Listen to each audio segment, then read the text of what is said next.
The First World War differed from earlier wars also in that, for the first time, propaganda was massively used as one of the main weapons in the mass societies of the states. However, while Germany mostly engaged in naive propaganda by portraying its opponents as foolish and harmless contemporaries, Great Britain in particular employed an incredibly aggressive and primitive, yet highly effective propaganda against its related Germany, in which a slogan was repeated over and over like a mantra. The German, in his actions, is the reincarnation of the Hun.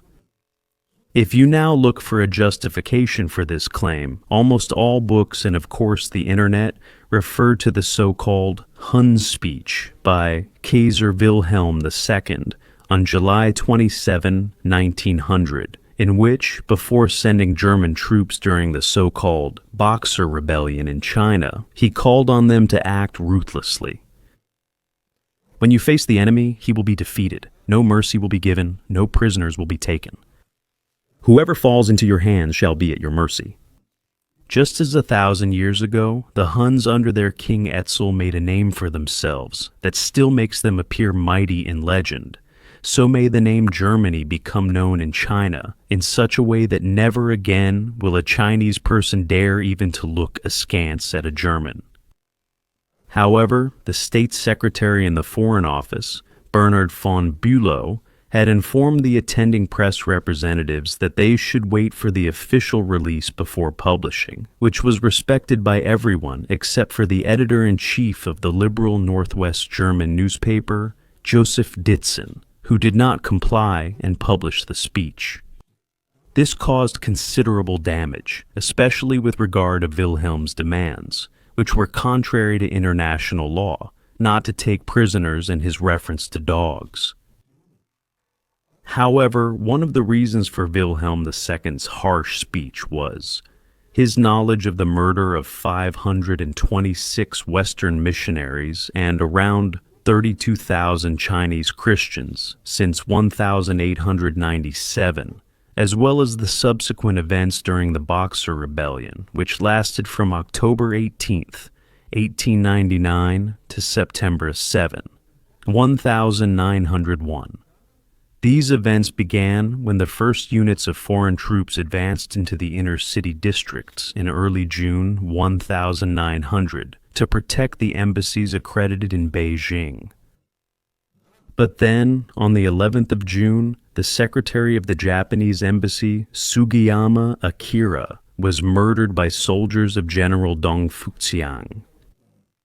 And 9 days later, on the morning of the 20th of June, the German envoy to China, Clemens Freier von Kettler, was shot at close range in Beijing by a corporal named N. Hai, who was from a Manchurian regiment. This assassination marked the beginning of the Chinese siege of the Beijing legation quarter, which lasted until August 14, when the United Allied Forces, composed of American, Austro-Hungarian, British, French, Italian, Japanese, Russian, and German troops, stormed the city, as shown here with German Marines at Fort Taku. Afterwards, sensational reports with gruesome details were first spread in the British Daily Mail and later in the German and international press, claiming that the legation quarter had been stormed by the rebellious Boxers and that all foreigners had been killed without exception. However, many of these press stories were what we would call fake news today, and when Kaiser Wilhelm gave his grandiose speech, it was by no means as exaggerated as historians and journalists like to portray it today. In any case, Wilhelm II used the language commonly employed in the West towards rebellious colonial peoples, as did politicians and press organs of other European states participating in the punitive expedition against the Boxers in revenge for the murder of Western foreigners in China, such as the Times in London. And the British Daily Telegraph commented on Wilhelm's speech by saying that this was probably the only language that Asians would understand. After all, England had put it into practice with some success during the Indian Sepoy Rebellion. The newspaper was referring to the Indian uprising that lasted from the 10th of May 1857 to 1859, in which around 6,000 British were killed and around 800,000 Indians fell victim to both the merciless British campaign of retaliation and the ensuing famines and epidemics.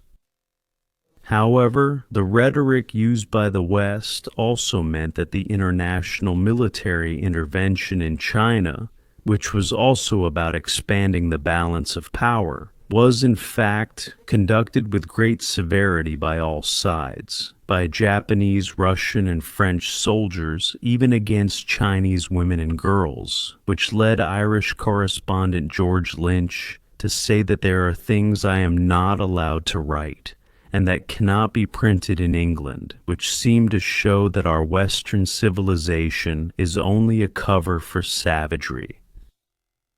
When, on the 1st of August, 1914, the First World War broke out and Great Britain declared war on Germany on the 4th of August, the state-controlled British propaganda machine remembered Willems's speech and, overnight, turned the Germans into dogs, which, as can still be read in British publications today, has to do with the supposed brutality of the German army and their distinctive spiked helmets.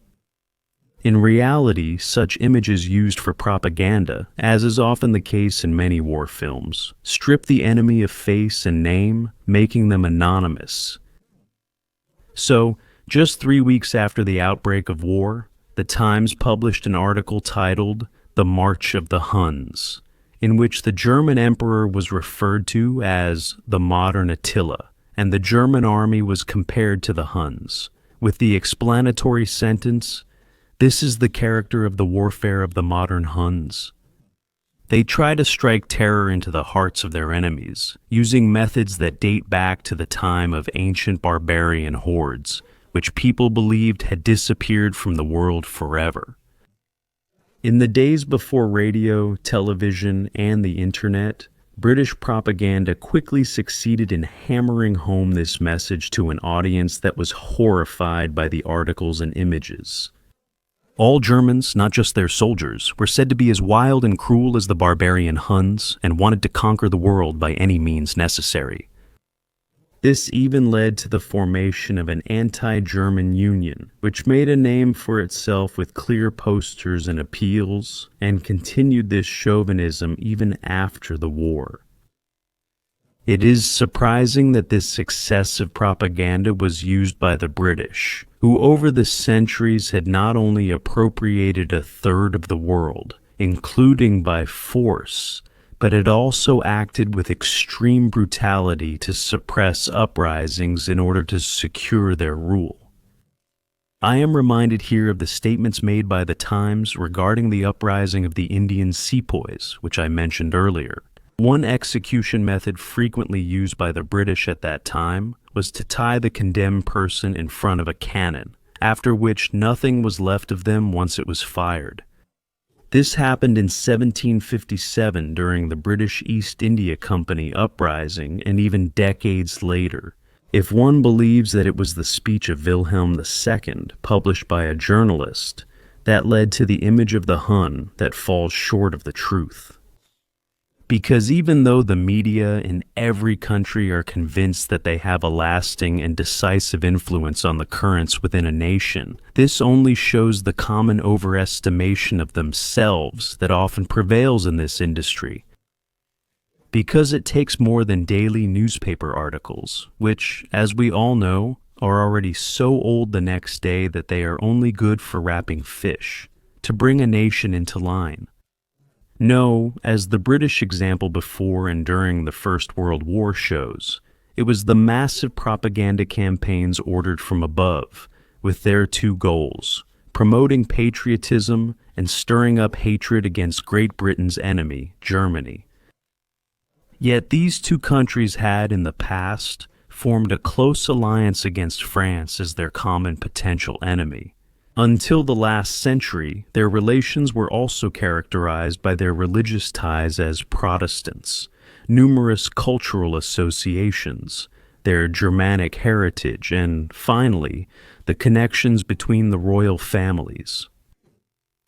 Here, on the 10th of February 1840, the British Queen Victoria married the German Prince Albert of Saxe-Coburg and Gotha, whose daughter Victoria of Great Britain and Ireland, born in 1840, married the Prussian Crown Prince Frederick William on the 25th of January, 1858, who, after the death of his father, William I, 1888, was crowned Emperor Frederick III, but died after only 99 days and was succeeded by his son William, born on the 27th of January, 1859, with whom he had often visited his English grandmother. Because Wilhelm II, who was repeatedly portrayed as the villain of the world, especially by British propaganda but also by French and American, had both an English mother and grandmother, the British should have actually asked themselves whether much of what he did was not an expression of his English heritage. When the world was still in order, and there was a truce between Great Britain and Germany, a pro-German myth of Anglo-Saxonism was even cultivated, both by critics and scholars such as Thomas K. Liddell, the Scottish essayist and historian born in 1795, who was influential in Victorian Britain and author of the History of Frederick II. Thus, Carlyle had spoken out most decisively in his letters about the war between France and Germany in 1871 against the prevailing anti-German sentiment in England. Another advocate of the close British-German kinship was the English priest and highly influential historian of his time, John Richard Green, born in Oxford in 1837, who argued in his Short History of English People, which sold more than 100,000 copies, that Britain's cultural, religious, and political heritage was Germanic. However, after the victory over France in 1871, Germany's economic and military rise led to British sympathy for the strengthened Germans beginning to wane, although at first this was purely for mercantile reasons. This had also led to the law passed by London on the 23rd of August, 1887, requiring imported goods to be labeled, which was clearly directed against products made in Germany, but had exactly the opposite effect, as German products were often better and cheaper than British ones.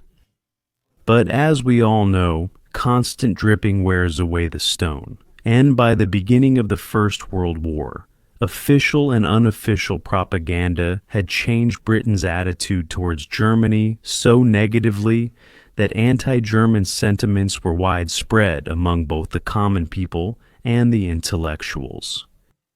Shortly before the outbreak of war, the famous English historian George Macaulay Trevelyan, who openly professed the principle of partisan historiography, colored by personal moral judgments, and opposed attempts to approach history through dispassionate, objective analysis, wrote in a letter to his pacifist brother Charles, who was active in the Labour Party, "My feelings for the defense of Europe against Germany are very strong.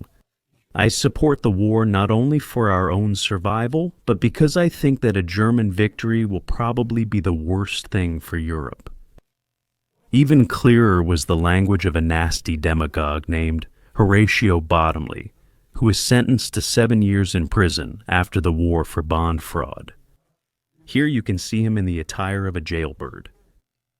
Bottomley had taken over John Bull, a chauvinistic weekly magazine named after a national personification of the United Kingdom, and founded in 1820, and had always made a scandal out of everything, while he himself was as slippery as an eel when it came to sticking to his opinions. Thus, following the not entirely innocent assassination in Serbia of the Austrian Archduke Franz Ferdinand and his Stuttgart-born wife, Duchess Sophie von Hohenberg, on the 29th of this month, he described this country as, and I quote, a hotbed of cold-blooded conspiracy and intrigue, and demanded that it be wiped off the map of Europe. But hardly had Great Britain declared war on the Central Powers, Germany, Austria, Hungary, and Italy, on August 4th, when Bottomley quickly changed his position, now calling for the destruction of Germany and waging a journalistic war against the so-called Germ Huns. That is, British citizens with German-sounding surnames and the supposed danger this group posed to the internal peace of Great Britain. In contrast to Bottomley stood the English writer David Herbert Lawrence, known as a prolific author, painter of erotic images, and for his novella Lady Chatterley's Lover, written around 1927. I chose him to show how the views of a prominent Englishman about Germany changed. Born in 1885, Lawrence had a love affair from 1912 with the German writer and translator Frieda Wigli, née Freifrau von Richthofen, who was married in England and was a distant relative of the German fighter pilot Manfred von Richthofen, and the wife of his former French teacher at Nottingham University College. In May 1912, Lawrence followed his 32-year-old mother, who had 3 children, to Germany, to the German garrison of Metz in Alsace, where her father was serving as an officer in the German army. After the Englishman got to know the German military there, the two traveled to Italy until he married Frieda, who had since divorced in London on the 13th of July, 1914. But 2 weeks later, war broke out between his homeland and Frieda's fatherland, and now his feelings toward Germany were wavering.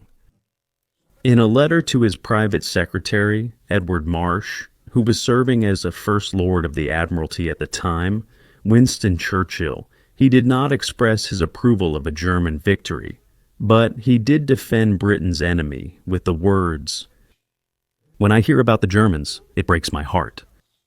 They must not win. I know that, because they can't either. But they are a young, still maturing nation, and they don't know what to do with themselves." However, when he heard the news a year later that the U.S. passenger ship Lusitania, illegally loaded with, among other things, 173 tons of ammunition and 56 tons of explosives, had been sunk by a German U-boat, he wrote in a letter to the English aristocrat and socialite Adeline Morel, born in 1773, that soon we would all go completely mad in England. Submarine. He wrote in a letter to Adeline Morel, an English aristocrat and socialite born in 1773, that soon we will be completely hated in England. I too hate the Germans so much that I could kill every single one of them. I am mad with rage myself. I want to kill 1 million Germans, 2 million. And again, a few weeks later, he wrote to his friend, the author Edward Morgan Forster, "We should probably be in town in 2 weeks. Mrs. Lawrence is looking for an apartment there. Unless a bomb has fallen on her, and she was killed by her own countrymen. That's the kind of fate she's made for." Lawrence suddenly shared his anti-German feelings with Bottomley from John Bull, who was now mimicking Churchill with a steel helmet and cigar, although Lawrence strongly disapproved of Bottomley's vulgar, proletarian outbursts. He was now hammering this into his millions of readers every day, sometimes even with hate-filled public appearances. "I call for a campaign of revenge against every German in Great Britain, whether naturalized or not. As I have said elsewhere, you cannot naturalize an unnatural animal, a human abortion, a monster from hell, but you can exterminate it, and now the time has come. Remember that the German is instinctively a spy, a murderer, a bully, a barbarian. For too long we have tolerated this beast. It has no place in the family of humanity, let alone in its Anglo-Saxon branch." But despite the growing germophobia even in Lawrence, he maintained a certain sympathy toward Germany.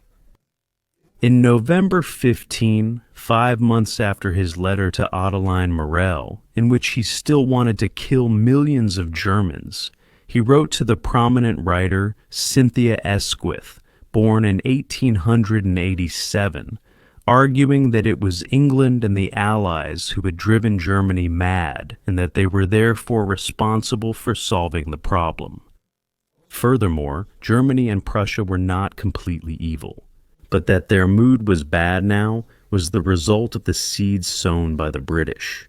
Germany was like a child. If you create a bad mood in a child with a grumpy, evil soul, there will be destruction. But no child is completely evil, and Germany is the child of Europe, and senile Europe, with its conventions and arbitrary rules of behavior, life, and existence, has put Germany in a purely destructive mood. Lorenz's German wife Frieda also took part in the discussion about the dogs. 6 weeks after the war began, on the 13th of September, 1914, she too had written a letter to Churchill's private secretary, Marsh, arguing that the images being spread about Germany were merely an exaggerated portrayal of evil, which always recurred in times of war. And in connection with the fairy tale about the German man-eater, she reminded Marsh that Napoleon had also been said to eat small children for breakfast, just as fantastic horror stories had been told in Germany about British atrocities in the two wars against the South African Boers. And with her observation, she hit the nail on the head that in war, every possible madness comes to the surface among people on all sides, but that this is the fault of war itself, and not of any individual or nation.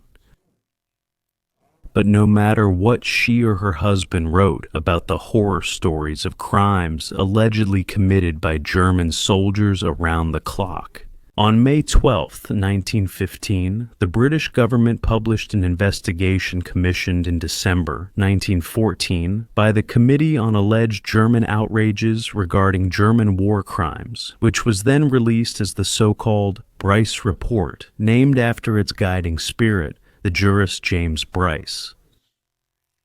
The authors of this pamphlet were, similar to the medieval witch trials, a number of lustful men, historians and lawyers who claimed incredible stories, often with religious or sexist content, with 500 so-called affidavits serving as evidence. However, historical investigations have found no evidence for the authenticity of most of the allegations, so today the Bryce Report is clearly regarded in large part as propaganda.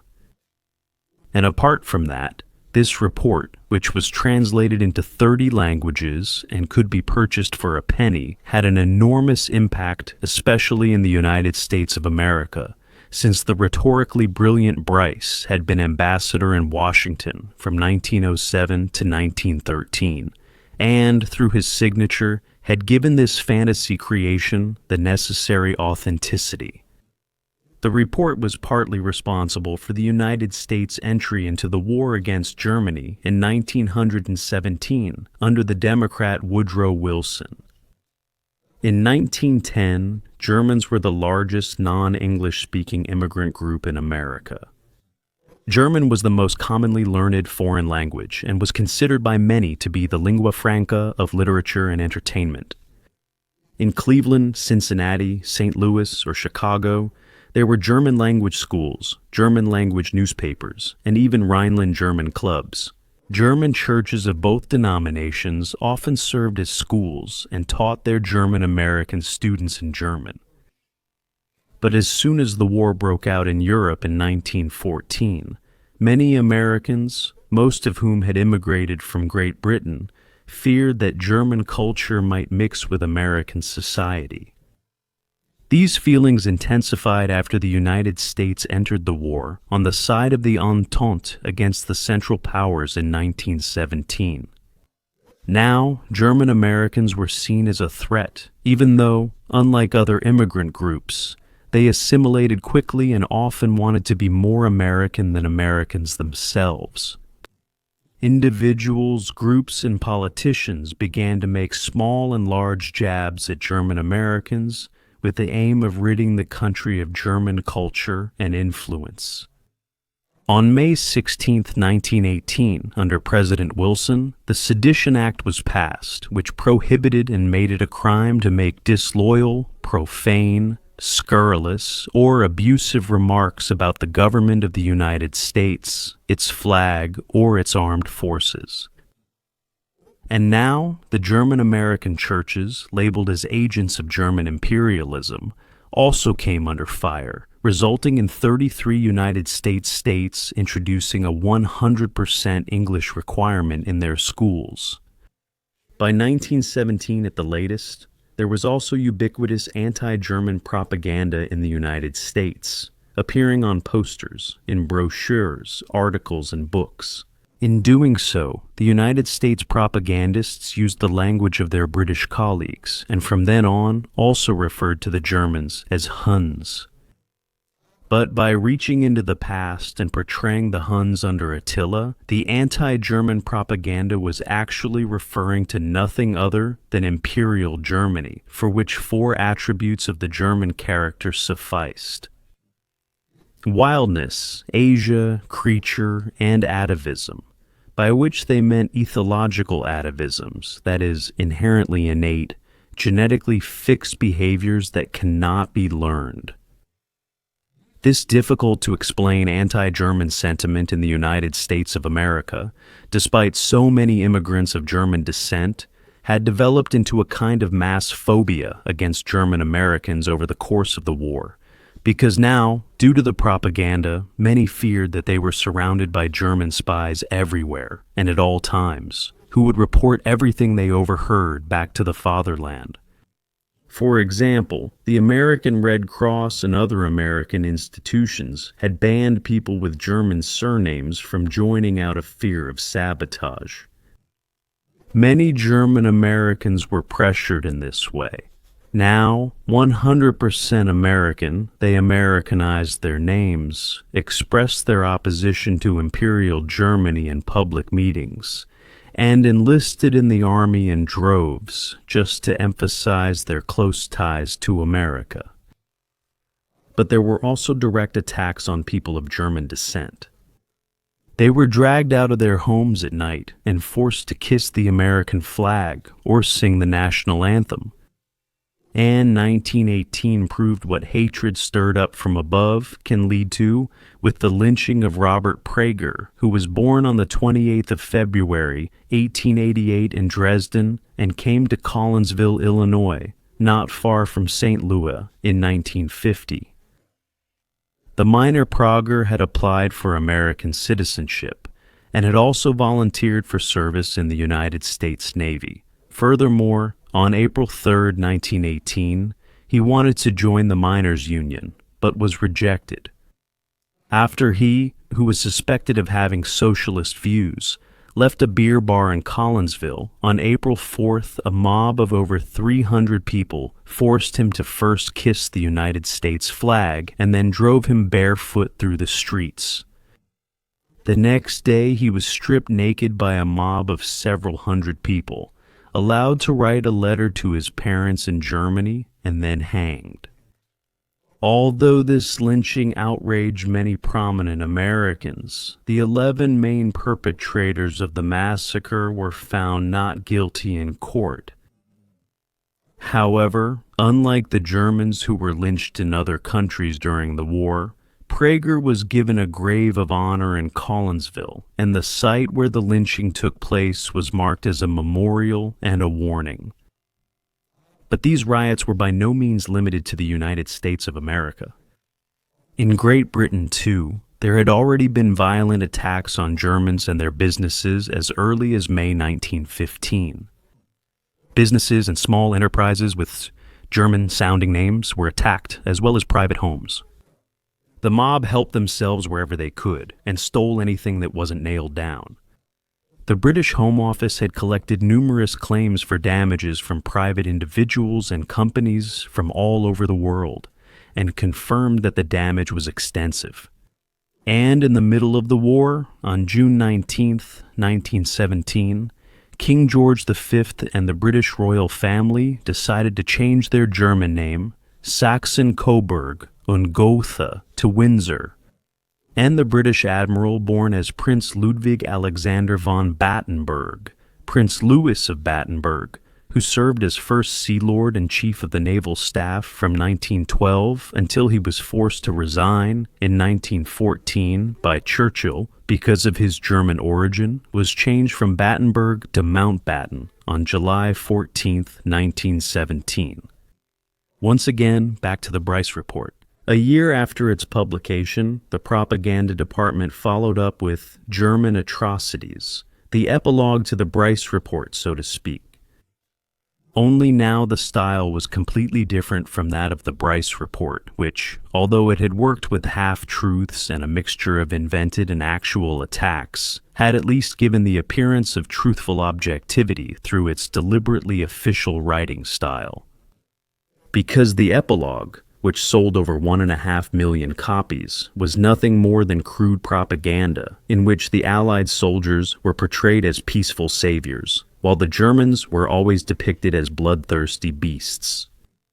And in the pathological outpourings of the book's editor, John Hartman Morgan, who taught as a professor at University College London even during his service as an officer, one can read, quote, that the Germans, in contrast to other Europeans, were in a state of mental degeneration, from which one could also conclude that they descended from wild Asians and therefore had no common ancestors with the British. And furthermore, the key to these barbarities does not lie in their ignorance, but in their depravity. And the claim is probably also correct that the Prussian is not a member of the Germanic family at all, but rather a reversion to a Tartar tribe. This is what, in the words of Lord Rosebery, has made the German nation the enemy of the human race and ensured that the name of this bestial and servile people stinks in the nostrils of mankind. After all these accusations, allegations, truths, half-truths, inventions, and lies originating from the First World War, the question inevitably arises whether anything can be learned from this dangerous mixture. I think the answer to that is simple, because their continuation over the following decades and up to the present day has proven time and again that propaganda terms, but also lies and horror stories, once deliberately put out into the world, take root in people's minds like a seed and can continue to have an effect in the subconscious even decades later. That should be a lesson to every state to carefully consider its actions and words when dealing with those who think differently, because both have the tendency to come back to the originator like a boomerang, which can sometimes end very painfully.